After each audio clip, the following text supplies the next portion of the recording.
Mani sauc Guna Cauna, un es esmu RMHC Latvijas izpilddirektora.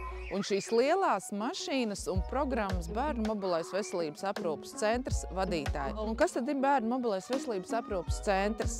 Tātad šī lielā mašīna, kurā ir iekšā 2 ārstu kabineti un uzgaidāmā telpa. Viens no ārstu kabinetiem ir iekārtots ar aprīkojumu, kas ir nepieciešams acu ārstiem visām nepieciešamajām pārbaudēm. Mums visā Latvijā ir ļoti plašs koordinātoru tīkls. Šie koordinātori piesaka mums izbraukumus ar konkrētojumu ārstiem, speciālistiem, un tad mēs dodamies pie viņiem ciemos. Šo gadu laikā mēs esam nodrošinājuši vairāk kā 68,000 medicīniskās konsultācijas bērniem Latvijas reģionos. Šī lielā mašīna pa Latvijas ceļiem ripo jau 15 gadus un ir jau tehniski novecojusi.